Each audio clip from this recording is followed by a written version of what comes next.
All right, let's get into one of the most powerful and honestly surprising parables out there. It's all about prayer, pride, and what it really means to be right with God. We're going to break down the story of the Pharisee and the tax collector. So, right out of the gate, we get a huge clue. We're told exactly who this story is aimed at. And this isn't just some general feel-good tale. Nope, it's a laser-focused message for a very specific type of person. You know the type. The ones who are super confident in their own righteousness and tend to look down on, well, everyone else. Getting this is totally key to understanding the whole point. Okay, so the scene is set. We're at the temple, and two men who couldn't be more different walk in to pray. So let's meet our two characters. First up, you've got a Pharisee. Now, you have to understand, in that society, this guy is the gold standard. He's the model of religious devotion, an expert in the law. Basically, the person everyone looked up to. And then you have the tax collector. Oof. These guys were, to put it mildly, not popular. They were seen as traitors working for the Roman occupiers, and most people assumed they were corrupt, total social and religious outcasts. All right, let's start with the Pharisee. He's the guy everyone would have bet on to be the hero of this story, right? Let's listen in on his prayer. Now notice this little detail here. It says he stood by himself. This is so much more than just finding a quiet spot to pray. It's a physical choice that shows his spiritual attitude. He's literally separating himself, putting himself on a pedestal above everyone else he thinks is less holy. And just listen to this prayer. It starts off, "God, I thank you," which, sounds pretty good. But what's he thankful for?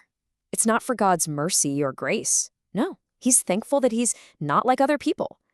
His whole prayer is basically just a big comparison game. He's looking down on robbers, evildoers, and yep, he even points out the tax collector praying in the very same room.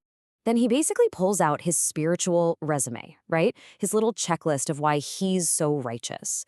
I fast twice a week, which, by the way, was going above and beyond what the law required.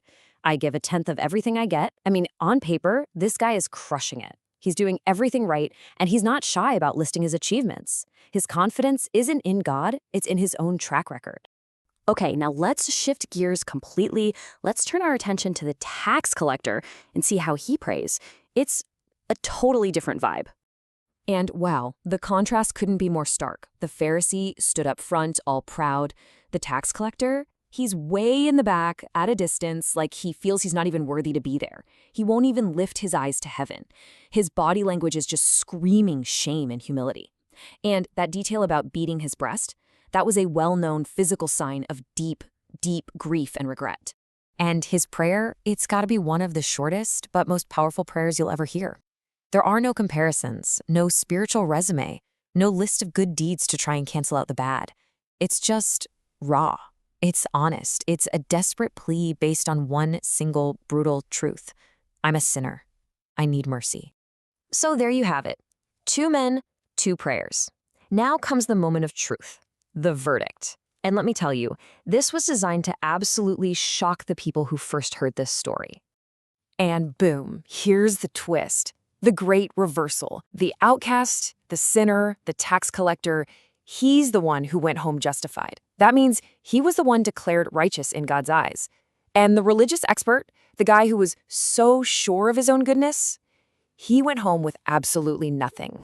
I mean, just let that sink in for a second. Two men walk into the temple to connect with God. Only one actually does. And it wasn't the guy who thought he had it all figured out. It was the one who knew he didn't.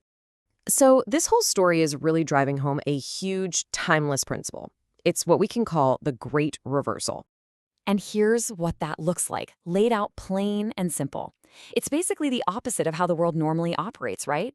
If you start by lifting yourself up, exalting yourself, trusting in your own awesome record, you're going to be humbled. But if you start with humility, if you recognize your own need, that's when you'll be lifted up. It's this incredible divine paradox. And so, this ancient story leaves us with a pretty pointed question, one we have to ask ourselves. If we're being really, truly honest, which one of these prayers sounds more like our own? Is it the one that's basically a checklist of our accomplishments, or is it the one that just pleads for mercy?